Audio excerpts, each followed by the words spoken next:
time for the Hannity Hot Seat. If you watch Joe Biden's re-election announcement video, you may have seen something very interesting at the end. Take a look at your screen and see what it says on the bottom. Paid for by the Democratic National Committee. So the DNC is all in for Biden, and they've rigged the primary before it even starts. Remember, they're going to bypass New Hampshire, go straight to South Carolina. They're not even holding any debates, despite the fact that a majority of Democrats do not want Joe to run for a second term, but Joe isn't the only one running. Robert F. Kennedy Jr. recently entered the race, by the way, and he's up to 19% in the polls. That's a pretty big number, I think. And author Marianne Williamson, she ran back in 2020. If you recall, she is back in the race, and she announced her campaign before Biden did, and she did it longer than 3 minutes and didn't have to tape it. And she's asking Joe Biden to debate her. And she joins us now from Washington, D.C. tonight, the Swamp. Marianne, how are you? I'm fine, thank you. Thank you for having me. I actually am going to start out in agreement with you. I think we'll disagree on other stuff.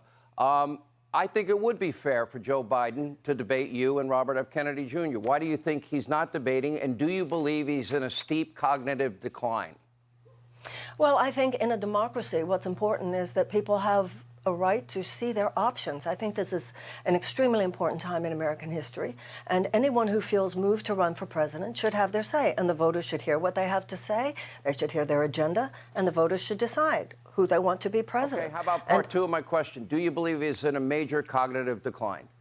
I'm not a doctor. I'm not somebody who is testing his brain. I think every American citizen Marianne, has to look at the president and listen to the president. Does he seem like somebody that has the strength and stamina and is articulate to be president? You know, I wouldn't be running if I didn't think that I was a better candidate. I think I have the energy, and certainly I have the ideas that are better. You got to answer my question. Because I'm not going to come on Fox News and talk to you, Sean, and say something like that. I'm not going to. I think every American can decide for themselves. But if you believe it, you would tell us, would you? My mind doesn't go into that. I don't believe that the energy is being demonstrated that I believe will be necessary in order to take on either DeSantis or Trump in 2024. And if I did, yeah. All right. You said that we need an economic U-turn in this country. Yes. What system economically do you support? I'm a capitalist. I believe in limited government, more freedom, lower taxes, and energy independence. What do you want?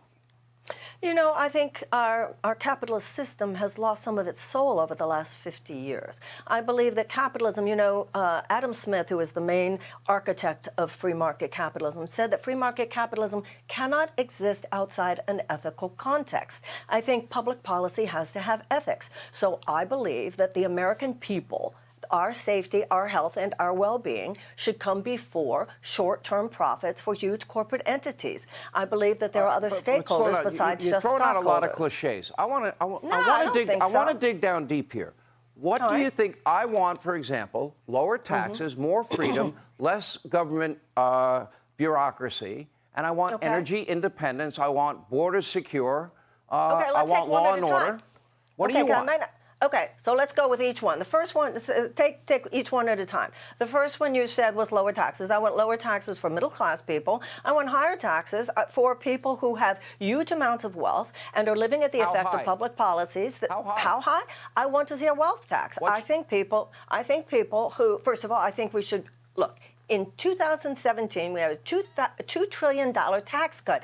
83 cents of every dollar went to the very richest Americans and the very let's see richest how smart you are in the economy. The middle class. What percentage of income taxes do the bottom 50% of Americans pay? What percent? It's not about I'm not going to talk to you about the bottom middle class, the bottom half. I'm going to talk to you about the upper class, the 1%. So you asked me what I want to see. I want to see 50 million or more. I think people should pay an extra 2% in taxes. Wouldn't affect their day. And if someone has $1 billion, they should pay an extra 1%. So you want to each American based on their need, from each American according to their ability?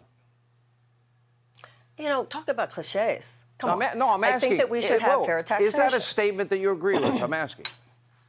Well, as a concept, but once again, that we should talk about what's real in this country. That's Karl Marx's words, not mine. Well, thank God I didn't say yes, because then you'd be calling me a Marxist. You kind of did, look, but Sean, well, no, I didn't. Look, Sean, look, I did.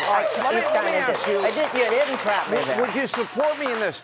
Do you support energy independence, and we ought not be importing oil from countries that hate us and countries like Venezuela? Would you support me on that? I think that I would support you that we should not be getting oil or selling arms, by the way, to countries that hate us. But I also want to see a habitable planet in 100 years. I want to see massive investments in green energy. I want to see a just transition from a dirty economy to a clean economy. How much money? We're now spending over $50 billion. Every government agency is spending something on the climate alarmist religious cult. How many billions of dollars do you want to invest in it? Give me a number. Listen, we have $858 billion right now in our military expenditure every year, and they are the largest institutional emitter of greenhouse gases. And the Congressional Budget Office, hardly a liberal organization, says that we could take out $1 trillion of that over the next decade and cut greenhouse gases. But natural gas is a clean-burning fossil fuel. All right, I got to ask you about some of the weird stuff you've said. Okay. Okay, you have said your body is merely your space station from whence you beam your love to the universe. Don't just relate to the station, relate to the beams. You said everyone feels on some level like an alien in this world because we are. We come from another realm of consciousness and long from home. What the hell does that mean? I'm surprised to hear you say that because I would think that you would recognize that as a very traditional religious and spiritual perspective, that we are spirits, that God created us as spirits, and that is what we are, and we are here to love one another, and we don't feel deeply at home on a spiritual level on this planet because this world is not based on love the way it should be. I think those words are all right, that's nice. A fair answer. I'm a Christian. I believe in God the Father, that God created every man, woman, and child on this earth. I believe in Jesus Christ, his Son, that died and came back from the dead to save all of us from our sins. That's what I believe. So anyway, Marianne, I appreciate you taking the heat. Thanks for being here. You're welcome back anytime.